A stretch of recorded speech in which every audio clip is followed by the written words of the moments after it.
When you look at some of the best-known brands in the world, you don't need reminding about what they are or what they do. For example, what about this one?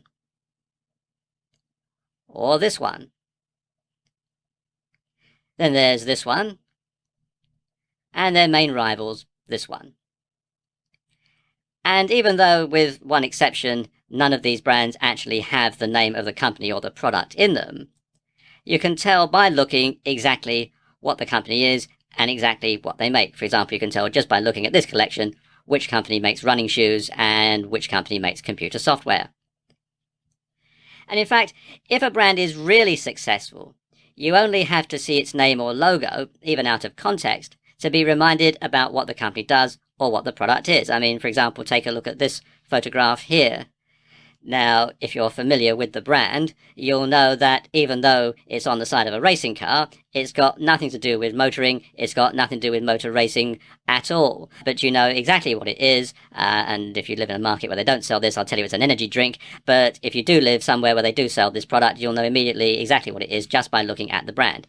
And it's the same online as it is offline. So you need to be consistent.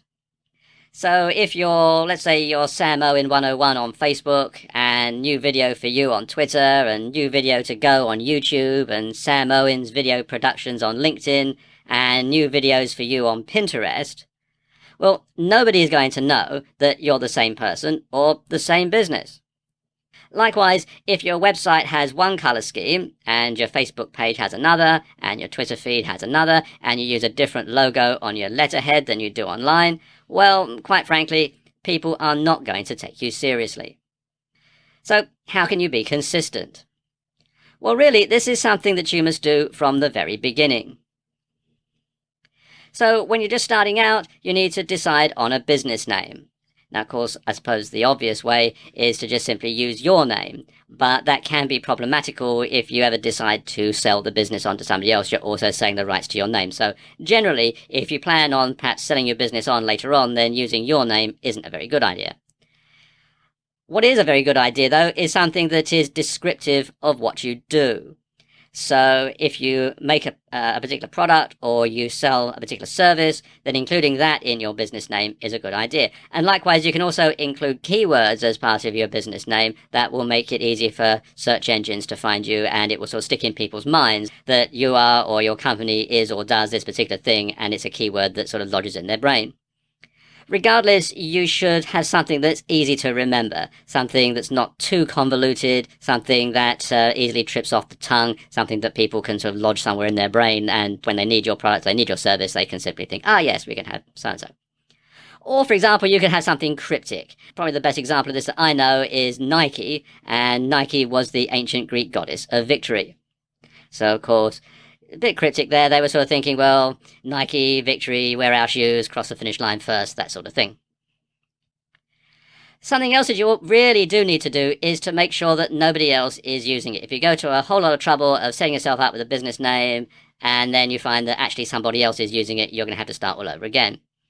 You also want to make sure that it's not deliberately confused with another, more established business. And I'll give you a real-life example here.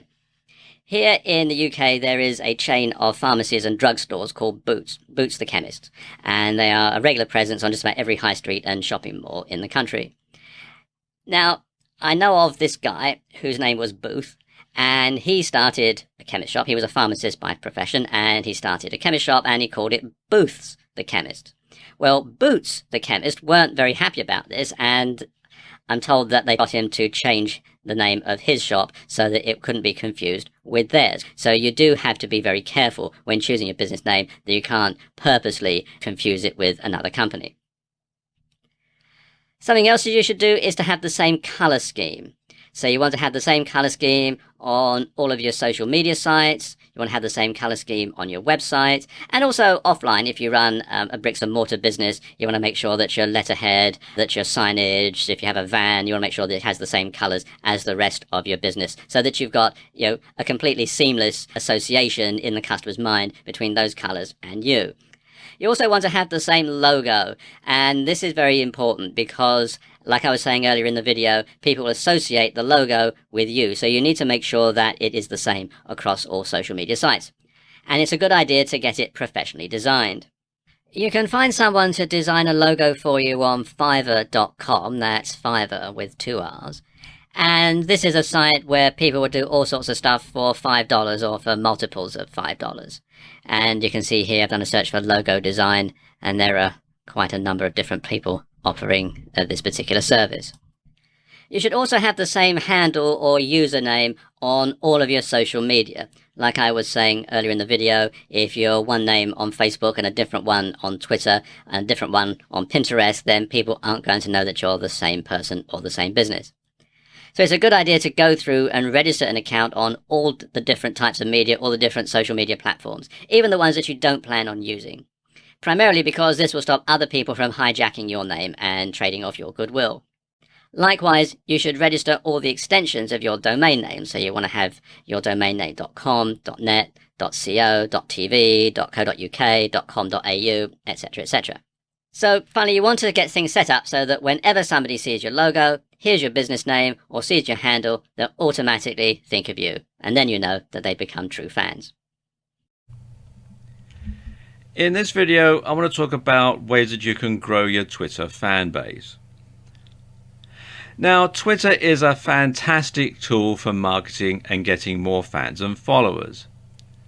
But most people don't use it correctly. And you must make it easy for your fans to find and follow you. And this means having the same branding as on other sites. Now, for example, let's say you run a site in the fitness niche called Ultimate Fitness Supplies, and you supply home gym equipment, say. Well, you would want to call your business obviously Ultimate Fitness Supplies. You would have your website ultimatefitnesssupplies.com. On Facebook, you'd be facebook.com/Ultimate Fitness Supplies. On Twitter, you'd be at Ultimate Fitness Supplies, and so on. And you keep that up all the way across. Something else that you should do on Twitter, and it's very simple, but surprisingly people don't, is to simply ask people to follow you. And if you place a Twitter button on your website and ask people to follow you, well, that's usually enough. But if you find people still aren't signing up, it could be because of one or two things. First of all, either no one knows that it's there, so you'll need to make your sign up button a bit more prominent, or you're not providing enough incentive for people to want to sign up, and this can be a big problem. So instead of just leaving it to chance, why not say in the occasional blog post something like, to stay up to date with all our latest content and special offers, please follow us on Twitter. Or for exclusive special offers, follow us on Twitter. And then occasionally perhaps you might tweet a coupon code number to your Twitter fans that they can use to get a discount when they come to check out, if you have a shopping cart site, that sort of thing. So it gives people a really good incentive to follow you on Twitter because there's something in it for them, as well as being able to receive all your latest tweets. Now, something like this might just be enough to draw attention to your Twitter feed and get people interested. And this works even better in video, so if you occasionally vlog, be sure to ask people to sign up at the end of each video. And you can perhaps have a graphic that says, follow us on Twitter, and then your Twitter tag, etc. And once you have a decent number of followers, then you can use the option to have this number displayed. And this can be really powerful because people love to follow the herd. And you can create a follow button quite easily on this site, which is publish.twitter.com, and just simply enter your Twitter URL in here and follow the on-screen instructions. But of course, the best way to get people to follow you on Twitter is to simply deliver quality content that people want to read. But unfortunately, so many people get this one totally wrong. So let's look at these particular tweets. And let's say again that you're in the fitness niche. Something like this, do you want to get in shape faster? Try our hashtag chin up, hashtag bar, hashtag fitness, hashtag hypertrophy. Running in a marathon? Make sure your hashtag training, hashtag shoes are up to the task. We're offering a 10% discount to new clients for this month only. Sign up now at, and you've got the bit.ly URL there, hashtag deals. Our dumbbells come in a range of weights and sizes, hashtag dumbbells, hashtag weightlifting. You get the point. So what's wrong with this exactly? Well, it will be quicker to ask what's right with it. I mean, think about it. Would you follow that kind of a Twitter account? What would be the point? If you were an existing customer or fan, seeing adverts for something you were already using wouldn't offer much value. And if you weren't an existing customer, you'd probably be frustrated and annoyed by all the constant nagging. So the question you need to ask yourself is, what would your customers want to read? So put yourself in your customer's shoes, and seeing as we're on a fitness theme here, put yourself in their running shoes. What would they like to know about? Well, as you're in the fitness niche, you could provide fitness tips or workout advice, diet ideas, etc. If you run a blog on martial arts, then discuss moves in your favorite martial arts film. Think of each tweet as a mini product and try to ensure that the reader benefits from it in some way. Now, whether that's by being entertained or by learning something, it doesn't really make a lot of difference. Also, for business niches, industry news can also prove very popular. Another approach to take is a little less on the nose. Instead of directly discussing your niche, your industry or your service, you can talk about the lifestyle of people involved with your topic instead. Try and sell the idea that you're all part of a community and tweet about subjects that might inspire or subjects that your audience can relate to. And you don't have to come up with original material every time either. You can retweet tweets from other leading players in your niche. And this helps to build a sense of community, and it tells followers that it's okay to retweet your tweets too. And of course, then you'll spread your word much further and wider than you would do if it was just to your own followers. So there you go, just a few ways that you can grow your Twitter fan base. In this video, I want to give you some tips on building a massive YouTube following. Now, why is it that some YouTube videos get so many views they practically break the counter, yet others get seen so infrequently the page looks like Tombstone before the Outlaws ride in? And how come some YouTube channels have many thousands of subscribers and their video stats hit 4 figures within a few hours, whereas others might get 1 or 2 subscribers a year and their videos never get viewed 100 times before they get taken down? Well, there are a number of different answers to that question. And while you might not have as many views and subscribers as Gangnam Style, you can certainly build a solid following and get a decent number of views for your videos. The main determining factor for how popular your videos are going to be comes down to your niche, and some niches are more popular than others. In general internet marketing, the biggest niches are fitness, dating, self-help, and making money. But some of the most popular subjects for YouTube videos outside of those big internet marketing niches are gaming, makeup tutorials, grooming and style, travel, technology, fails, cats, DIY, comedy, and lifestyle vlogs. So you need to pick a niche that's going to be popular, but often the most popular niches are the most competitive and oversaturated. So if you do a series of videos on how to do the perfect workout routine, you're going to be up against some fairly big names who already have a massive following, and you'll find it very hard to compete. So what should you do?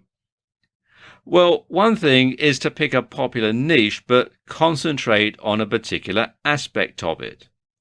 And this is known as niching down, or niching down, as some people pronounce it. So let's say you're in the golf niche. Instead of doing just general golf videos, you could do tutorials on how to hit the perfect swing or do the perfect putt. You could show how to hit with each type of iron or wood, or you could have tips to play different holes at different golf courses or different links. And of course, when golf goes wrong, it's always a good topic for humour. Or why not pick an obscure sport like handball? Now, it's not as popular, so it's not as competitive, or at least off the field anyway. But there's also not much out there, so videos on this topic do rack up an awful lot of views fairly quickly. But of course, it doesn't matter how good your content is. If you can't get people to your channel, no one's going to see it, so there's not a lot of point. So how can you get a lot of people to your channel quite easily? Well, a keyword-rich description and title will help YouTube to determine what your video is all about. And so when people type in what they're searching for on YouTube, YouTube will go through, they'll use the keywords, and they'll pull yours out, and it'll come up either in the listing or in the suggested videos at the side. Something else you can do is, if your video is scripted, be sure to include plenty of keywords and then upload the script to YouTube so that it can be used for subtitles and closed captions. And then that will help YouTube also to decide exactly where your video is and exactly what your video is about. Now, some good tools to find keywords are the Google AdWords Keyword Planner. This is quite a long URL, so if you just go to Google and type in Google AdWords Keyword Planner, you'll be directed to this site. Or something a bit more in depth, you can use Market Samurai, which you can find here at marketsamurai.com. And this is a paid-for solution, although there is a free trial offer running at the time that I'm making this video. Something else you can do is use other social media to drive traffic. So tweet about your video upload on Twitter, just sending a tweet saying I've uploaded a new video, and then the URL can also get people to look at it, just out of curiosity, really. Or you can post it on Facebook. Or you can share it on sites like Reddit or Google+. And Google+ is actually very good because Google owns YouTube and they also own Google+. So there's a lot of synergy between the three areas. So if you've got something on YouTube, you can put it up on Google+ as well, and it'll also show up very well in the Google search engine rankings. Something else you can do is to embed your YouTube video onto your blog as part of a blog post. And if you have a WordPress blog, this is actually very easy to do. You just simply embed the URL and WordPress takes care of the rest. And you should also make it easy for others to share your video on their sites. To make your YouTube videos easy to share, make sure that all this works properly once you've uploaded your video. You want to make sure that there is a URL or share link that people can access, and that they've got the buttons here that people can share on various other social media sites. Also to make sure that you've got the embed code, like here, to go on an HTML site, and that people can email your URLs. You have to sign in to do this, and I haven't, but usually there'll be a link here that you can use. In this video, I want to show you ways of getting more Facebook fans. Now, basically, there are two ways of getting more Facebook fans. You can either grow your following organically, or you can buy advertising that promotes your Facebook page. Let's talk about how you can grow your following organically, because that's probably the best way of doing so. It's certainly the cheapest. And of course, the best way to grow more Facebook fans is to give them a reason to visit your Facebook page. And basically that means posting useful, interesting content. And if you post stuff your target audience wants to read, they will, first of all, read it. They'll like it, they'll follow you so they can read more of it, and they'll tell others who might be interested too, so you'll grow your fan base that way. When you're posting content, it's always a good idea to post a picture or a GIF alongside your post. And it makes it more eye-catching and interesting. And if possible, you should post an original picture if you have one, preferably one that ties into the content of the page and perhaps shows you in it as well, because then it basically cements it and ties it all together. You should also have share buttons on your website or on your blog. And this can encourage people to like, share, and follow you on Facebook. You should also interact with the comments and respond. Don't just simply post up your Facebook page and then go away and don't come back until you're starting something else. Join in the conversation, be a part of the community. Make sure that people know that you're going to interact with them if they post a comment on your Facebook page. And you can also use other social media to promote your page. Things like YouTube, Twitter, Pinterest, Reddit, etc. You can all link them together so that they go back to your Facebook page. In fact, if you're posting a video on YouTube, this is actually very easy because you can simply put something at the end that says follow us on Facebook and gives the URL. So it is actually quite easy to do it that way.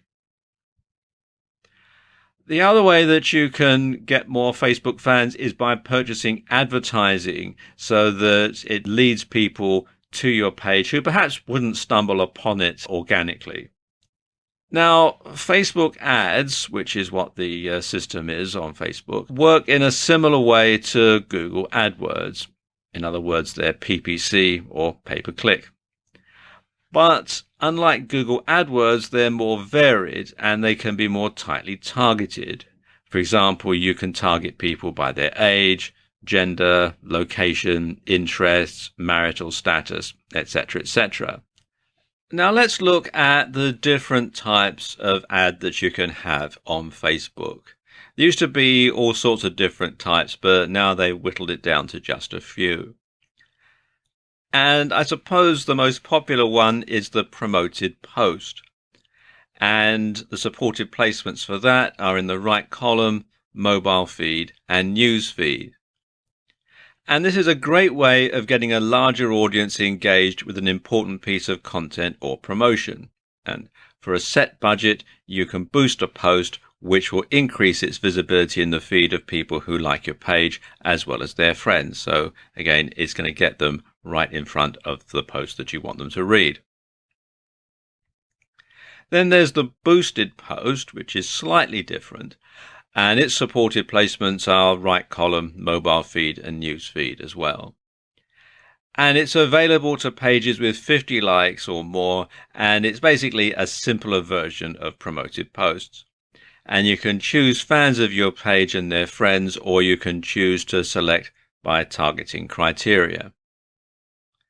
Then there's a domain ad, and the supported placement for this is the right column. And domain ads are essentially adverts that appear in the sidebar and point directly to a website that you're hosting, so you can go straight to your website. And these are perhaps the simplest form of ads and are composed of a simple heading and a block of text. And it's a bit like Google AdSense, if you're familiar with that type of advertising, AdWords, AdSense. Then there's the multi-product. And this is placed in the news feed and the mobile news feed.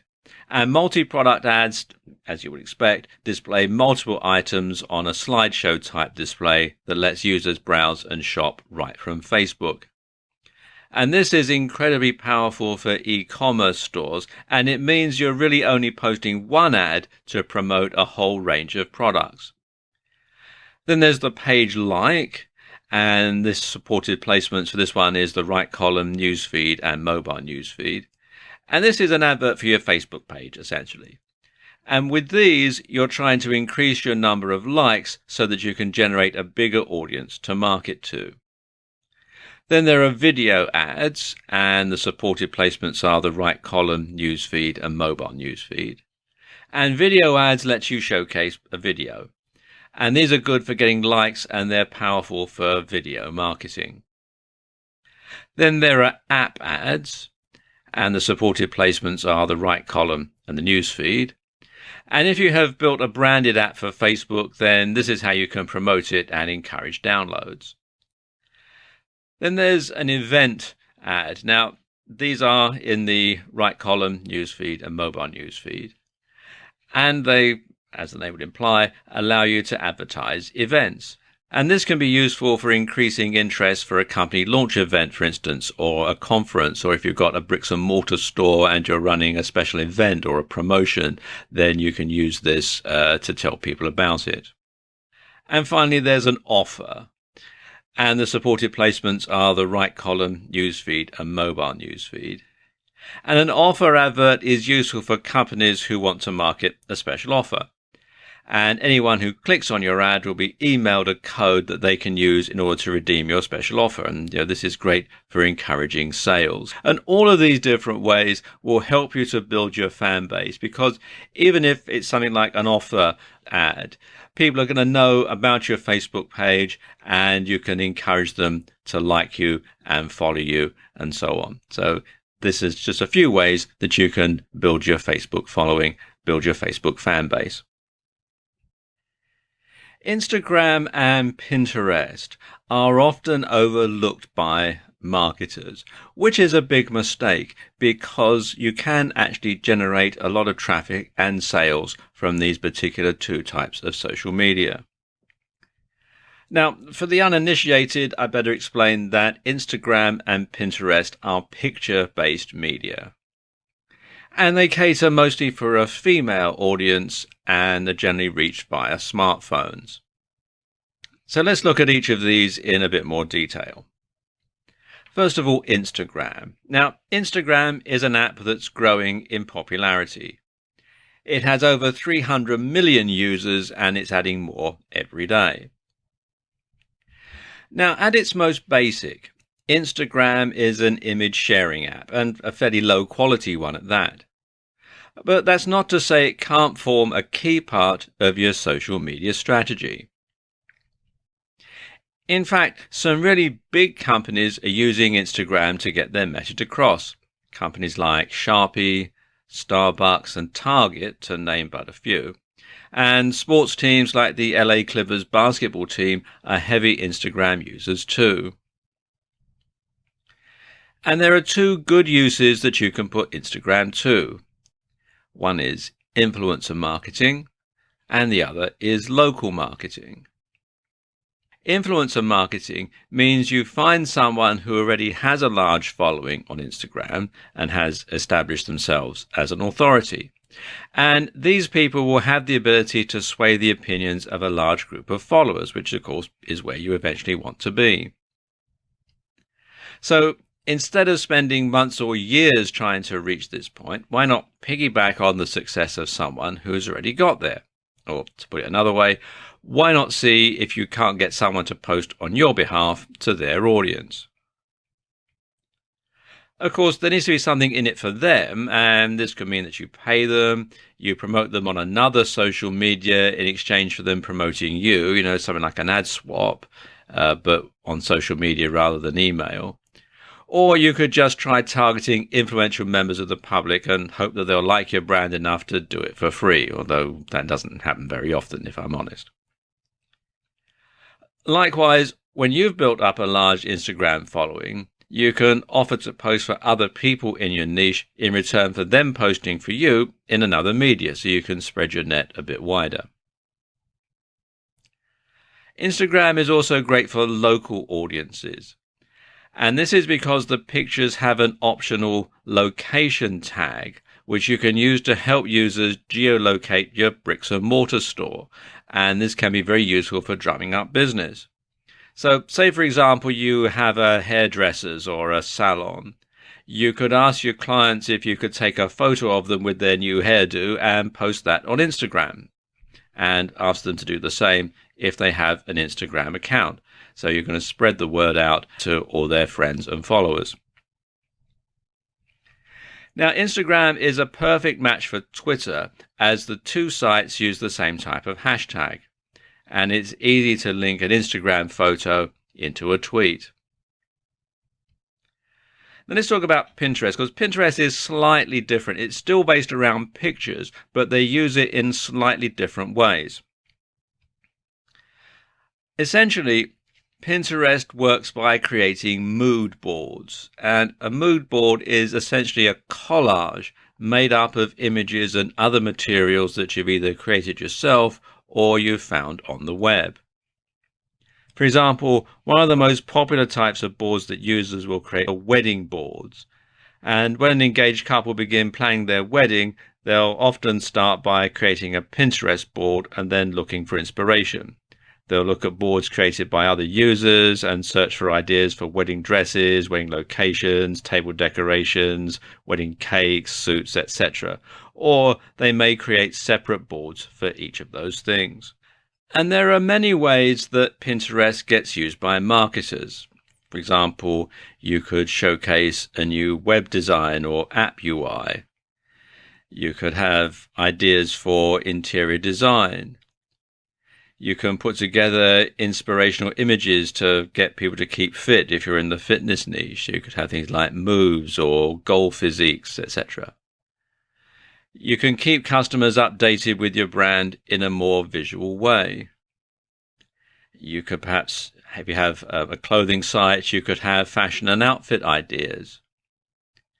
If you're a tattoo artist, you could showcase tattoo ideas and much more. Now, beyond the basic features, there are also some more advanced options and tools on Pinterest that are going to be especially useful for marketers. And one of them is rich pins. Now, rich pins, as it says here on the page, are pins that include extra information right on the pin itself. And there are 6 types of rich pins. There's app, movie, recipe, article, product, and place. And if you come here to this page, business.pinterest.com/en/rich-pins, you can see it explains all about them, and you can click the links to get more information in detail on all of them. Finally, Pinterest also provides a large amount of analytics data. Now, to get this, you'll need to convert your personal account to a business account, and at the same time, you'll need to verify your account. From there, you'll be able to see what pins are getting pinned from your website or your blog. This in turn lets you see which content is really performing well and engaging your audience. And there are other advantages of making this switch too.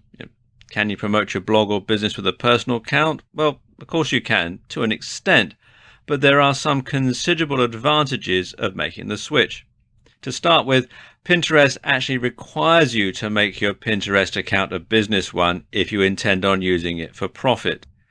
A brand new feature of Pinterest is Pinterest Ads. And as the name would suggest, it enables you to actually buy advertising on the Pinterest platform. And this is brand new, so not very many marketers are using it at the moment. And you can find out more at ads.pinterest.com. So there you go, just some ways that you can use Instagram and Pinterest in your marketing mix. LinkedIn is a much smaller social network than the likes of, say, Facebook, but that's its strength. You see, LinkedIn is exclusively for businesses and business people. Here are a few stats. 1 out of every 3 professionals is on LinkedIn. LinkedIn is the world's largest professional network and gives you access to the largest group of influential and successful individuals anywhere. As of 2015, the last year of which statistics are available, LinkedIn had 364 million members. And LinkedIn continues to grow rapidly. At the same time the previous year, the site had 296 million members. LinkedIn has members in over 200 different countries, and it's one of the oldest social networks, having been formed in December 2002. So even if you're not in a business niche per se, it still makes sense to be on LinkedIn. And you can target business people for leisure niches and big ticket items, and you can network with other marketers. And that's LinkedIn's biggest strength. It's a network. It's a tool for self-promotion, giving you access to a gigantic network of contacts operating within your field, and it gives you the means to reach them, to work with them, and to be seen by them. Now, when it comes to marketing, you can use LinkedIn to increase awareness, to build brand loyalty, to create a more professional impression for your brand and for your services or your products, to promote a website and gain SEO or social media marketing benefits, to find potential clients and customers, and to build leads and keep in contact with them. So when it comes to creating your LinkedIn strategy, well, the best place to start is actually the beginning. So if you haven't done so, come over to linkedin.com and sign up. And the first thing that you'll need to do is create a profile. And there are two types of profile that you can create on LinkedIn. The first is your own professional profile, which would be a profile for you specifically. And the second is the profile that you'll create for your business, which is where you'll promote your brand instead of yourself. Now, to begin with, you'll want to start your personal profile on LinkedIn. And what this is going to do basically is act as a springboard for your other activities. And so the idea is to sell yourself and make yourself look professional and accomplished while you're doing so. Now, I won't go through the entire procedure here as it's pretty straightforward. Nevertheless, it's best to write everything out ahead of time on your word processor so that it reads well and it places you in the best possible light. Now, your profile is basically your CV or resume online, so you need to be consistent and make sure that what you say stacks up. Bear in mind that people will look elsewhere online to verify what you put here, and any contradictions with information that can be found elsewhere will destroy your credibility in an instant. Once you've made your LinkedIn profile, the next thing you'll want to add is your company page. And this is basically like a profile, except you'll be writing about your business rather than about yourself personally. And this means you should write in a manner that sounds a little more detached and professional, and you should focus on the value proposition. How do people stand to gain from using your products or services, as well as things like the mission statement and goals. Now, they do rather hide how you set up a company page. So if you come to linkedin.com/company/add/show, then you fill in your company name, your email address, you check the box here that says I verify I'm an official representative, and then click continue. Now, your email address at the company must be at the company domain. So if you try and enter a Gmail address in here, for example, you'll get rejected. Now, there are two main ways you can reach an audience on LinkedIn for free: influencer marketing and content marketing. You can also buy paid advertising, but I'm not going to cover that in this video. Now, influencer marketing means you're going to stop trying to reach as wide an audience as possible with your own marketing, and instead you're going to focus on the quality of the audience that you market to. Now, this might mean focusing on one individual and getting them to promote something that you have to say. So, for example, if you were to take conventional marketing on Twitter. I know we're talking about LinkedIn, but let's talk about if you're going to do this on Twitter for a moment. Now, you might spend countless hours trying to build your number of followers and then trying to create new content to help increase your engagement. And over countless hundreds of hours spread over months or even years, you will build enough of a following to become an influencer in your niche and start getting more business every time you tweet. Well, with influencer marketing, you skip this step. Instead, you focus on creating a relationship with someone who already has a huge amount of influence. Now, let's take Bill Gates, for example. If you could somehow reach Bill Gates and get him to tweet about your product and to include your Twitter username, you would certainly get thousands of new followers overnight and gigantic sales for your products or services. So in other words, you could leapfrog all of the competition by going directly to a key influencer who has the ears and hearts of your audience. And this way, a single retweet, guest post or shout out could be of an order of magnitude more effective than hundreds or even thousands would regularly be. The problem is Bill Gates probably doesn't want to shout out for you on social media, and you probably have no means of reaching him anyway. People like Mr. Gates get spammed by hundreds, if not thousands of people every day and probably have an army of minions to wade through it all for them.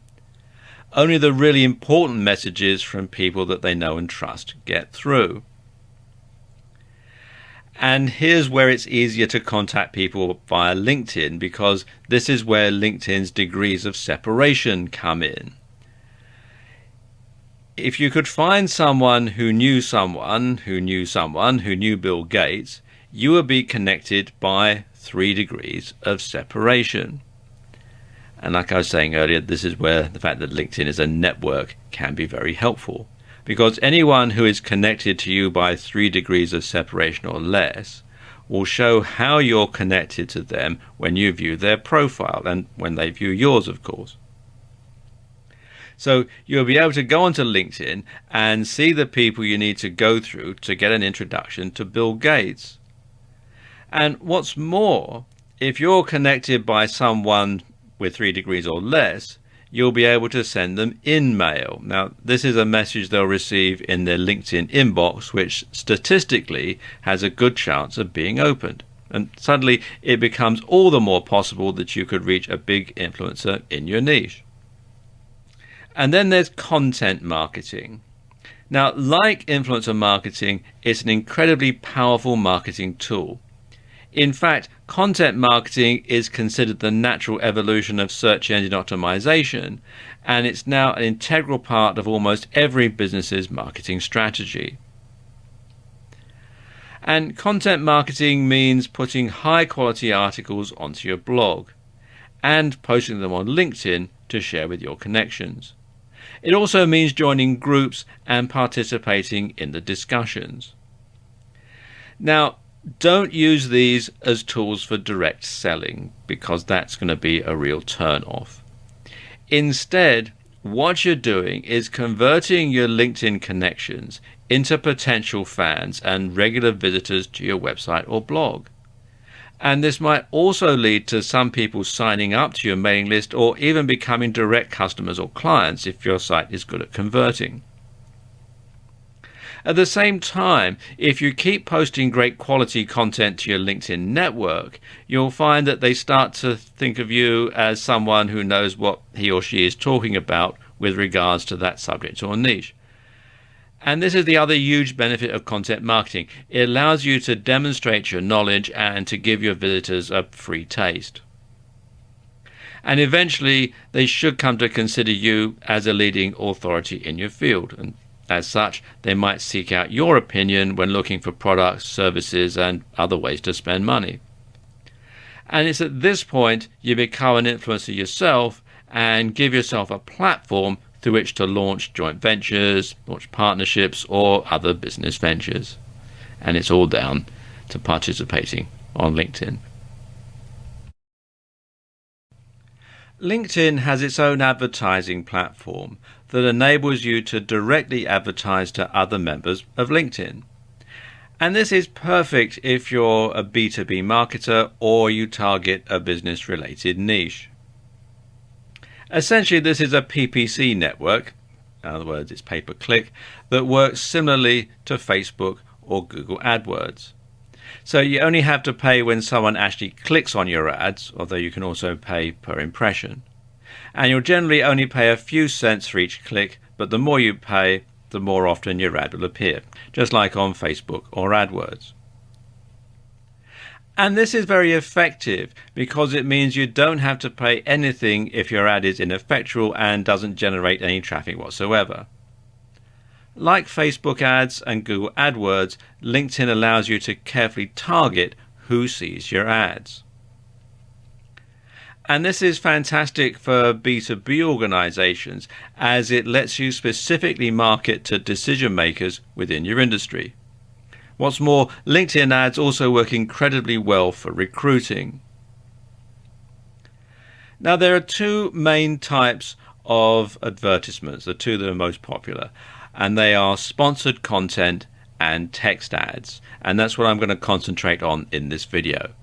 There are also display ads, dynamic ads, and sponsored in-mail, which is a bit like sending out a solo ad, but to people on LinkedIn rather than through email. Now, sponsored content does exactly what it says on the tin. You basically pay to get your article or post in front of the sort of people you want to read it. Now, when you're doing this, you should make this article direct and not too wordy because lots of people access LinkedIn on smartphones. And you should include a call to action at the end. Now, don't make it a blatant sales pitch, though, or you'll just put people off reading it. Consider it a free taster for your product or service. Now, text ads are similar to the sort of ads that you see as Google AdSense. And these appear at either the top or in the sidebar of LinkedIn pages. And just like with AdSense / AdWords, they should be short, compelling, and irresistibly clickable. But the best thing about LinkedIn's ads program is it's really super targeted. And the platform lets you drill down and target audiences based on location, gender, age, LinkedIn groups they're members of, skills they've listed, schools they attended, or colleges and universities they graduated from, and much more. And a unique advantage that LinkedIn advertising has over AdWords or Facebook, though, is the ability to target by company name, business category, industry size, job title, and seniority. So if you only want to reach vice presidents of marketing in North American digital technology companies with more than 500 employees, you can. And you can read more about this in some detail at business.linkedin.com/marketing-solutions. Now, the exposure you'll get from LinkedIn ads is not as great as you get from Facebook or AdWords. But for the right business model, it's definitely worth considering. In some ways, the slightly less popular nature of this platform can work in your favor, as there'll be less competition. One of the most phenomenal growth areas in recent years has been in the area of sharing photos and short clips as a tool for social communication. It's a great way to build an audience for your website or blog, and a fantastic way to show off your product or service to people. As more and more people get smartphones, and most of the platforms we're going to cover in this video are smartphone based, this can only get bigger. The main platforms that we're going to cover in this video are Snap, which was formerly known as Snapchat, Vine, and Periscope. Now let's take a look at Snap. This used to be called Snapchat, but it recently changed its name and it's going into hardware as well as software. Now, Snap works with a very specific media for communicating with users. And there are a couple of differences that make this platform unique and one of the most interesting social media platforms in use today. like using photos and videos to communicate with other people. While Twitter and Facebook and most social media platforms mainly communicate with text, the only text you'll find here is the captions on pictures and videos. Another difference is that when you post your pictures and videos, they'll generally last for only 1 to 10 seconds, although you can post stories that can last up to 24 hours. Then they vanish like a ghost, hence the logo. And it's better to use stories more than snaps to advertise your products or services, because obviously they stay around for longer. So think of a story like a viral video. You know, if you make it overly promotional, well, quite frankly, it's just not going to work. So you want something clever, something that no one has ever seen, and something that evokes emotion. And this will make people want to share the story with their friends, and it'll give you the exposure that you're looking for. Creating good stories will also make people want to follow you. So every time you create a story, keep in mind that you're both trying to get people to follow you and you're trying to get your product or service out there. If you want to get a good idea as to how stories work and which ones are most popular, check out some of the Snapchat stories, and they still use the old name at the moment, on BuzzFeed.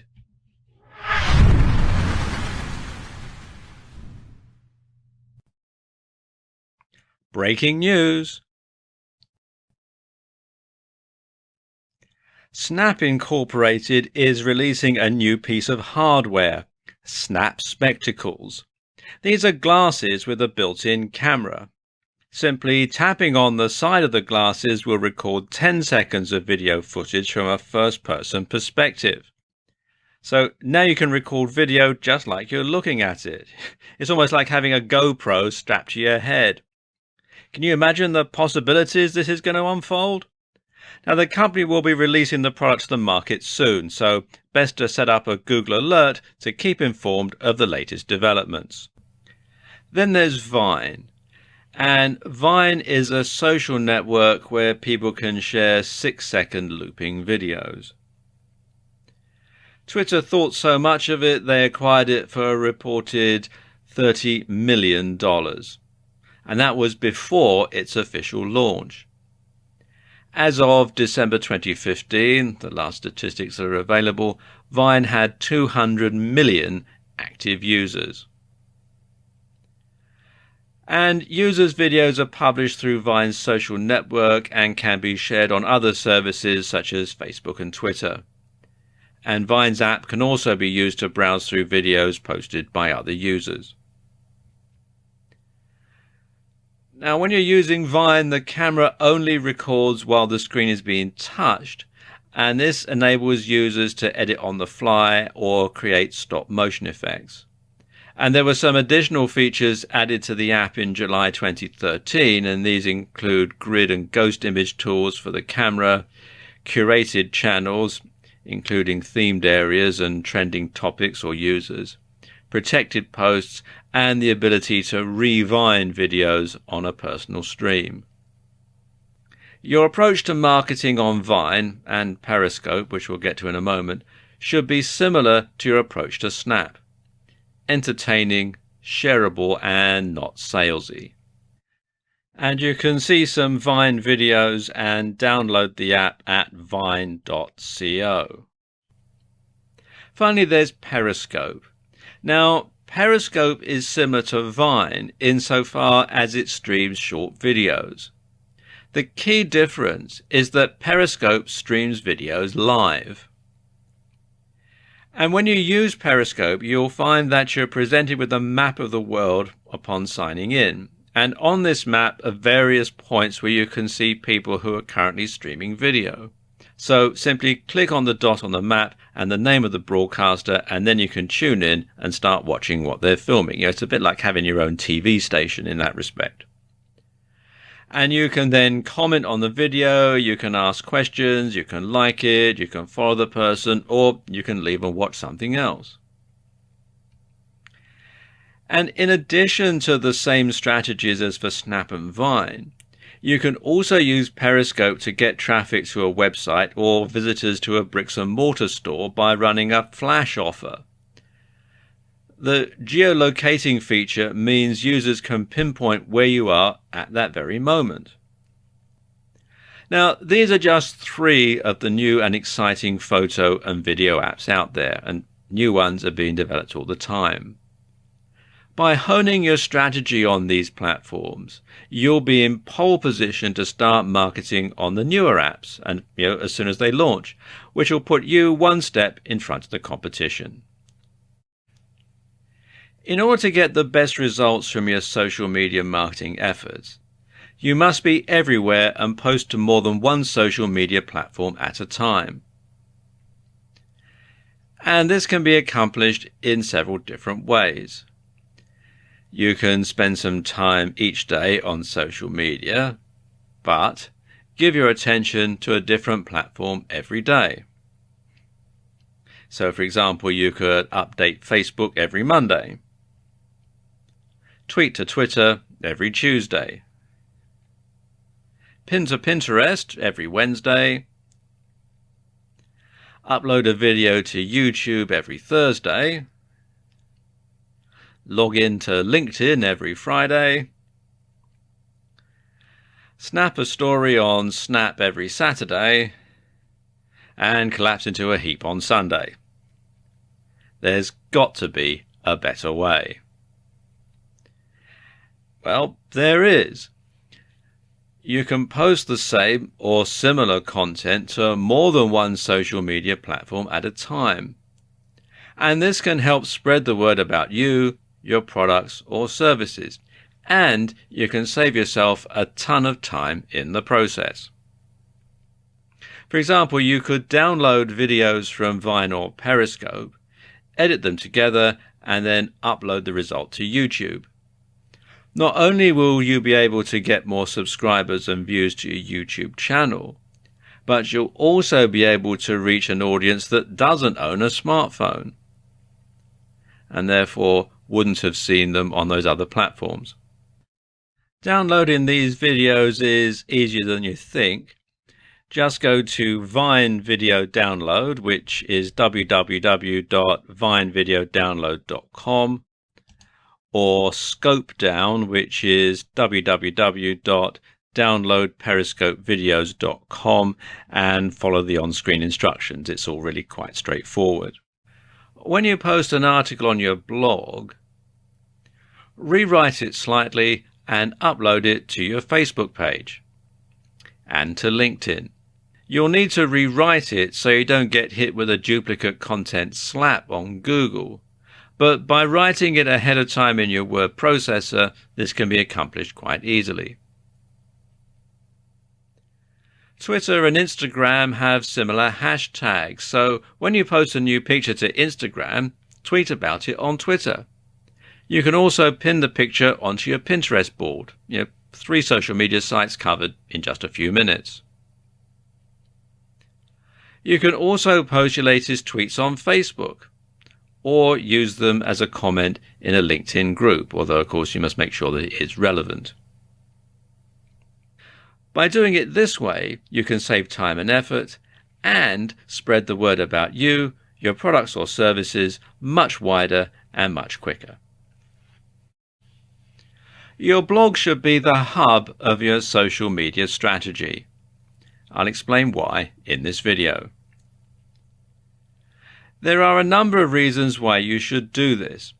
First and foremost, everyone should be able to access your blog regardless of what operating system they're using and regardless of whether they're using a PC, a tablet, an iPhone or an Android device.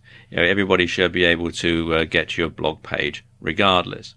So once you've got people to your blog, you can then point them in the direction of your various social media platforms. And if you have a WordPress blog, this is particularly easy as there are a number of plugins you can get to integrate social media. First and foremost, though, you should host your own blog on your own domain and on your own web server account. And this gives you more control than hosting on WordPress.com. So let's talk about integrating Twitter and your blog. Now, there are two ways that you can sync your Twitter account and your blog. You can incorporate a feed of your latest Twitter tweets into your blog sidebar, or you can automatically let Twitter followers know that you've updated your blog with a new post. For the former, you can use the Twitter Feeds plugin. Now, each time you post a tweet, it will automatically be displayed on your blog, which has the added bonus that your blog content will change slightly and Google will treat it as new content and update its rankings in the SERPs accordingly. For the latter, you can use the WP to Twitter plugin, which will send a tweet to your followers to let them know that you've just made a new blog post. And both of these plugins can be installed from within the WordPress dashboard, and they're both free. And the same goes for Facebook. With the Facebook Auto Publish plugin, you can publish posts automatically from your blog to Facebook. You can publish your post to Facebook as a simple text message, a text message with an image, or as an attached link to your blog. And the plugin supports filtering posts based on custom post types as well as categories. And again, this can be installed from within the WordPress dashboard. Embedding a YouTube video into your blog is easy. To embed a YouTube video into your WordPress blog is very easy. All you do is copy and paste the URL into your blog post and WordPress will work out the embed code for you. So you don't need to do any coding or anything like that. Just copy and paste the URL and the WordPress software will take care of the rest. And don't forget, you can simply insert pictures that you've uploaded to Instagram or Pinterest into WordPress very easily. So why not do that as a separate post and then share it on other social media? Finally, you should make it easy for visitors to your blog to share your content as widely as possible.